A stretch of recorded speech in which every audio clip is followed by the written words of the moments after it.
Din, kan hari ini LTB yang pertama kali. Iya. Seharian udah sama peserta. Nih kan ceritanya gue mau mengulik lagi tentang lo nya. Jadi kalau lo kan suka lagu ya, lagu yang menurut lo banget itu apa?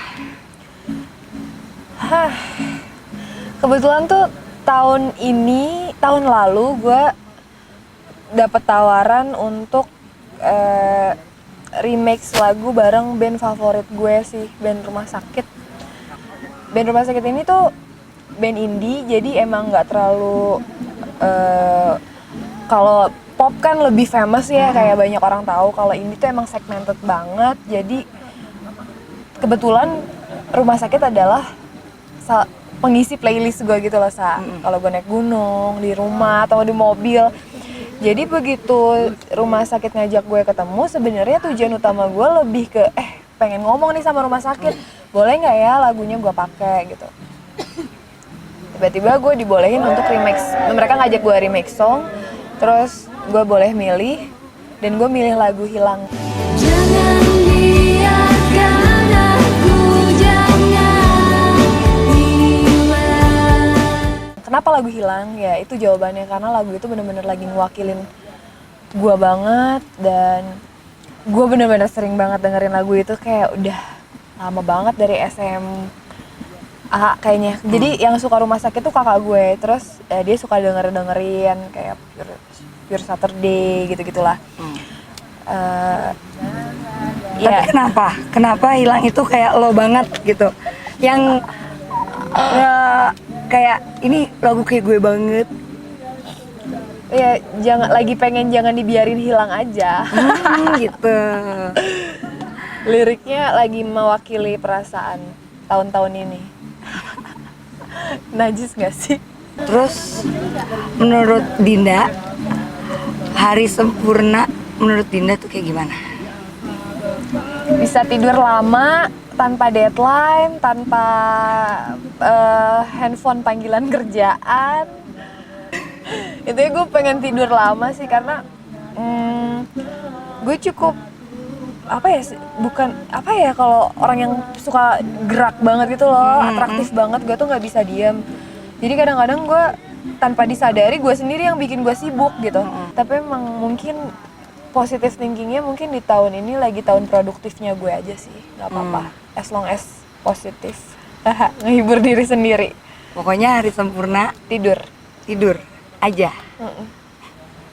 Tidur itu penting. Ya sih.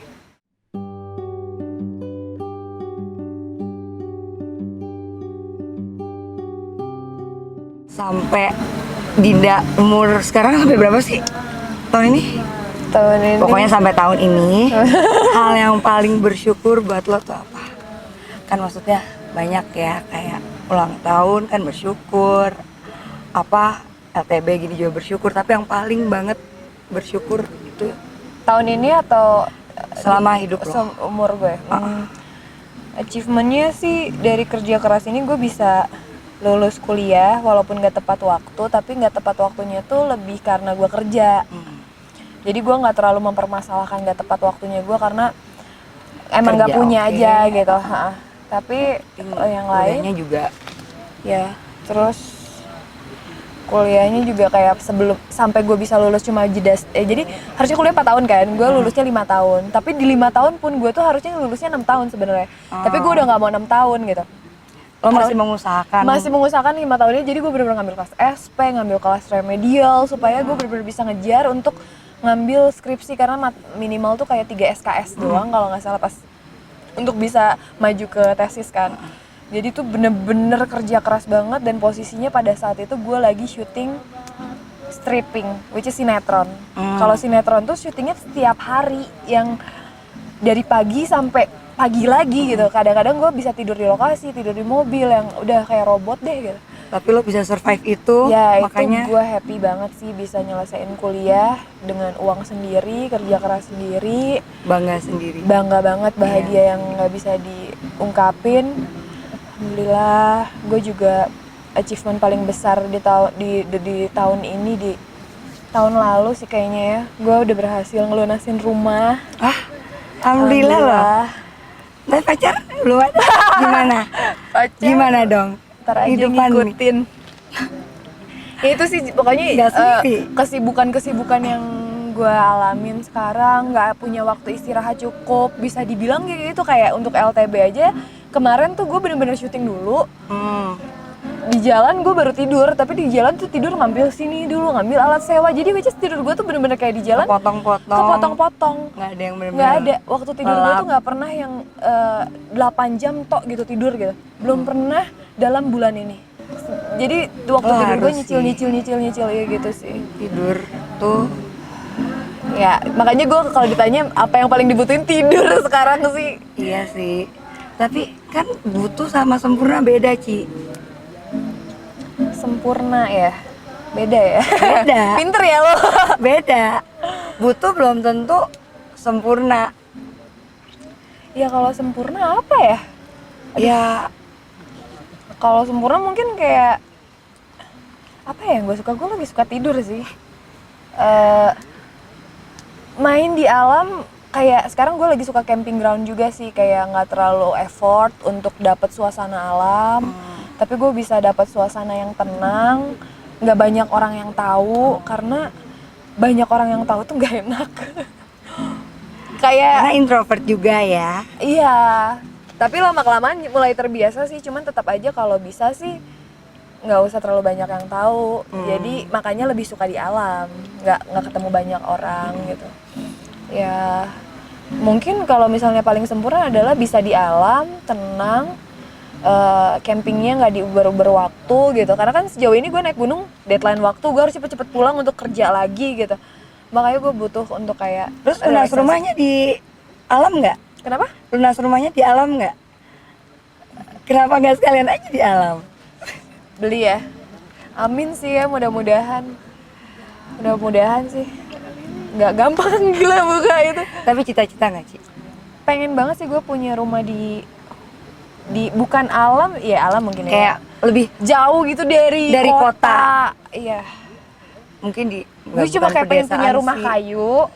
rumah kayu gitu, terus kayak ada balong bahasa Sunda ya. Iya, Apa ya? gua nggak Itulah tahu kayak juga. kolam ikan gitu, buat iya, ternak iya. ikan, bercocok tanam. Serius? Serius gue pengen banget kayak gitu sih hidupnya. Nanti mudah-mudahan. Mudah-mudahan, amin nggak? Amin. Ntar ketemu pasangan yang bisa kayak gitu juga berarti ya.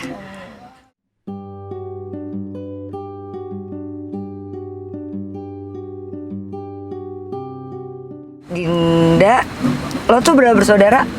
5. Deket banget nggak sama keluarga? Banget. Seberapa deketnya? Gue tuh Jelasin. deket banget sih gue. Gue nakal, mereka tahu. Gue 5 bersaudara, lo keberapa? 3. 3. Keluarga gue tuh ya kalau mau ngambil keputusan, kita tuh bakal rapat bareng dulu. Baru ini gimana nih, masalah ini kita mau ngapain nih.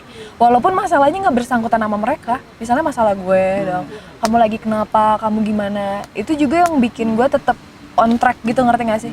Kalau nggak ada mereka mungkin gue udah wah gila, gue tuh nggak bisa diem banget orangnya. Deket banget ya, ini aja gue bikin Langit Tak Beratap gue sama kakak kandung, jadi kayak udah buka apa ya, mereka tuh bisa, kalau Kak Citra ya, kakak gue yang kedua itu tuh dia yang nge-manage karir gue juga selama 2 tahun ini, setahun apa 2 tahun ini ya. Awalnya dia kerja kantoran, terus dia keluar, terus akhirnya dia nge-manage dan dia juga bikin kerjaan sendiri. Iya. Sama bokap gue tinggal bareng, jadi kayak super deket banget. Dan bokap gue tuh yang bisa, dia mengutamakan banget kebersamaan dan harus banyak ngobrol supaya dia tahu anak-anaknya lagi kayak gimana. Makanya dia kalau ada anak kayak nggak tinggal di rumah akan sedikit worry banget gitu sih. Kayak adek gue di Jerman, dia tuh takut banget adek gue kenapa gitu, karena bokap gue tuh cara komunikasinya ya itu, misalnya gue lagi di rumah pasti dia nyamperin ke kasur kayak kenapa, kamu lagi ngapain, sibuk apa gitu. Atau gue lagi makan pasti walaupun dia nggak lapar dia bakal duduk di meja makan atau dia bakal duduk di samping gue untuk nemenin gue makan. Nggak ngobrol pun dia bakal nemenin. Jadi dia mendidik gue untuk kebersamaan banget sih sama keluarga gitu. Kayak kalau ada masalah apa-apa dalam kerjaan gitu, bahkan keluarga gue bisnis bareng gitu semuanya mereka.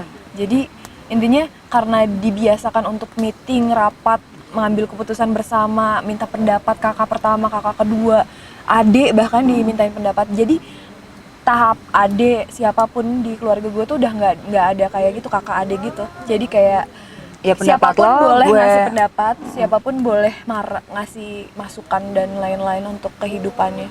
Dan karena terbiasa kayak gitu udah lama ya, jadi kalau ada masalah pasti selain ke temen dekat gitu, pasti ke adik pun gue bakal kayak gue lagi gini nih, menurut lo gue gimana, menurut lo gue harus kayak gimana. Kalau ke kakak yang cewek sih udah kayak deket banget, jadi gue pasti cerita apapun. Jadi karir lo Ini deket ini banget. juga diobrolin semuanya juga. Semuanya, sampai gue mau bikin apa, gue mau jadi gimana, gue mau ngambil kerjaan apa.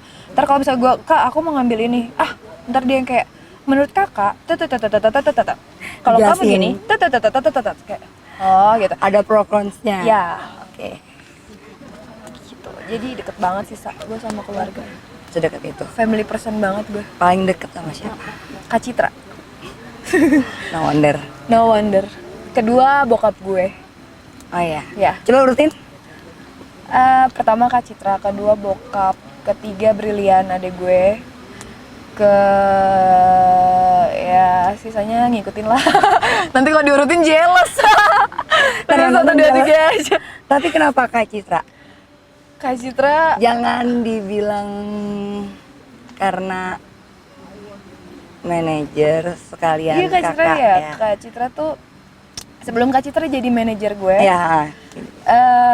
kalau gue ada masalah, misalnya masalah kontrak gitu, terus atau ada clash sama orang lain, Bedanya sama Teh Cita berapa tahun sih? 89 ya Kak Citra, 4 tahun gitu. Oh, Bedanya lumayan, tapi nggak jauh banget lah sih. enggak gitu. sih, standar. Atau masalah cowok, Hmm. terus masalah sahabat, kan gue introvert banget, nggak bisa temenan sama orang. Jadi dulu zaman SD gue tuh mainnya sama Kak Citra. Jadi kalau Kak Citra punya sahabat, gue jelasnya minta Sahabatan ampun. aja. Oh, bukan sahabatan juga. Kak Citra punya sahabat nih, terus kalau Kak Citra main sama sahabatnya, gue marah banget sih, kayak kok lo ninggalin aku, saking nggak bisa temenannya, dan gue cuma main sama dia. Jadi dia tuh yang kayak kamu tuh nggak boleh judes sama Judes tuh jutek, Iya, sama tahu. temen kakak, dia tuh sahabat kakak. Enggak, aku nggak suka kakak. Itu dari SD gue tuh udah kayak nggak mau kehilangan kakak gitu. Sampai akhirnya gue kalau gue punya teman, jadi gue tuh sifat introvert gue tuh kalau misalnya gue main nih sama lo, terus tiba-tiba lo main sendiri main sama teman gue yang lain yang gue kenal, terus lo nggak bilang sama gue bete sih. Posesif ya? Posesif Oke. anaknya, posesif banget Serem dan juga. cepet kecewa. Terus kayak selalu ceritanya sama kakak ya dari Sampai SD. sekarang kayak gitu? Sampai sekarang. Sama teman enggak, sekarang kayak udah gitu. enggak. Terakhir masuk kuliah di Sama Teh Citra? high school. Sama Kak Citra udah enggak Oh, gitu. udah nggak banget. gitu Udah juga. bodoh lah, dia mau punya sahabat kayak apa Terus kayak. pas punya pacar? Kak Maksudnya? Citranya? Kalau pacar nggak peduli sih, kalau sahabat tuh mereka soalnya main bareng mulu Iya. gitu loh. Yang punya notes bareng, bertiga bareng. Iya aku juga mau, masih kecil kan. Kayak kok lu punya notes gue enggak gitu. Lebay aja sih jealousnya. Ya bocah. Bocah, iya benar. Standar. Tapi Kak Citranya juga nerima lo kayak gitu, bukan kayak apaan sih lo masih kecil segala macam gitu, enggak Kak Citra kan? tuh wise banget juga sih orangnya. Kayak dia kalau ngasih nasihat tuh, kalaupun gua mau marah tuh dia bakal ngomong, kenapa kamu marah? Apa alasannya marah? Coba kalau kamu jadi orang itu kamu gimana? Sekarang gini, kayak selalu dibalikin gitu loh. Iya, iya, Jadi gue kayak kepikirannya jadi Bikin kayak lo oh mikir iya, juga. gitu. Iya, iya.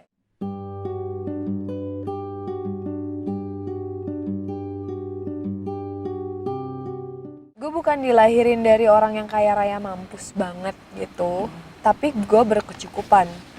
Tapi namanya hidup kan muter gitu loh, kayak ada satu momen ketika gue kelas 3 apa 4 SD gitu, bokap gue PHK.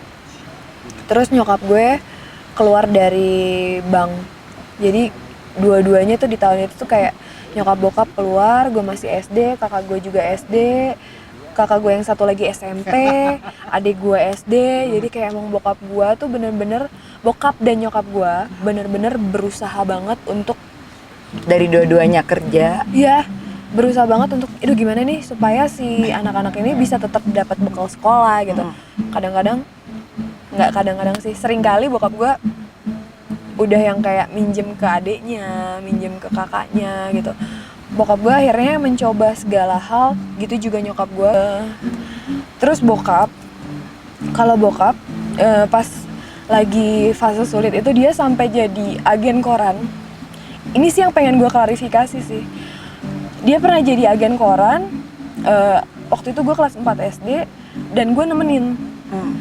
Gue nemenin tuh karena gue anak maksudnya kakak gue udah SMA. Gue nggak tahu sih kondisinya gimana, intinya karena gue di rumah, jadi ketika bokap gue harus ngambil koran, terus dari agen gitu ngambil koran, dibagi-bagiin ke tukang koran pinggir jalan, gue tuh nemenin, ikut di motor gitu, kayak nganterin papa ngambil koran, terus bagi-bagiin Itu koran. pas lo 3-4 SD itu ya? Iya, 3-4 SD. Nah, sebenarnya ini fase sulit di hidup gue yang gue pengen sharing ke orang-orang. Gue juga pernah sulit dan gue bangkit loh dari situ gitu. Ketika kita sulit tuh orang-orang anda ke sebelah mata ya. Jadi gue pernah cerita di salah satu media gitu, gue udah bilang, dia nanya kan ke gue, Din, Baru-baru ini? Baru-baru ini. Salah satu media cetak, cukup terkenal media cetaknya. Dia nanya kan, Din, kamu pernah mengalami fase sulit nggak setelah semua pertanyaan gitu? Gue ceritain sama yang kayak tadi gue ceritain. Terus gue notes belakangnya karena tahun 2013 gue pernah cerita di salah satu talk show di TV, tapi kayak dilebay-lebayin gitu loh. Nggak terlalu ngelihat. Ya, terus si media cetak ini tuh tiba-tiba nulis, udah gue ceritain kan, jangan di highlight ya mbak, saya nggak mau masalah ini jadi sesuatu yang kayak ngejual, ngerti gak sih, popularitas atau apa segala rupa biar orang jadinya empati ke gue nggak mau gitu. Gue cuman pengen sharing aja, gue pernah mengalami fase sulit karena lo juga nanya gitu. Nah, pertanyaan lo juga Ya, itu. tiba-tiba judul majalahnya, Adinda Thomas, anak tukang koran berhasil membalikan nasib. Adinda Thomas, si anak tukang koran, berhasil ngebalikin nasib. Kayak, ih, kan gue bukan anak, maksudnya bokap gue pernah mengalami fase sulit, melakukan apa aja buat anaknya, tapi dia juga tidak jadi tukang koran. Dan terkesan gimana, gue lebih kayak, gue di sini yang lagi mati-matian bangkitin keluarga gue lagi dari fase itu gitu, supaya nama keluarga gue kembali baik. Tapi ada satu media yang bisa ngomong kayak gitu, gue sebel banget sih. Gue sebelnya kayak dia nggak nanya ke gue dulu apakah judul majalahnya boleh nggak kayak gini. Karena kan yang namanya pakai berita orang, pakai data orang, harusnya dia izin segala rupa dulu sih. Tapi sayangnya mungkin ada miskom atau ada deadline. Terus Kak Citra gimana? Udah marah-marah, terus kayak Pas ya, lihat orang udah naik cetak mau gimana lagi. Oh, enak. Ya makanya mudah-mudahan di kesempatan ini gue cerita, gue sih gak mau ngambil ini untuk jadi hal-hal yang dikasihanin segala rupa. Gue pengen ngasih tau ke orang aja kayak hidup tuh muter sih, asal kita percaya dan positif aja ngelakuin apa-apanya ya. Ntar mungkin rezekinya ngikutin, gue nggak bisa janjiin juga itu gimana, tapi yang jelas gue pernah sulit dan mungkin sekarang gue lagi alhamdulillah cukup gitu. Jadi jangan ngelihat gue yang sekarang karena banyak juga masalah-masalah yang pernah dilalui. Karena emang bokap lo berusaha apapun, bukan hanya tukang koran itu aja. Ya, sebel banget sih. Udah ya, kita tidur aja. Capek ya? Capek lah hari ini. Miring malah, nangis. Capek, besarin LTB. Ya, kita tidur. Siasa.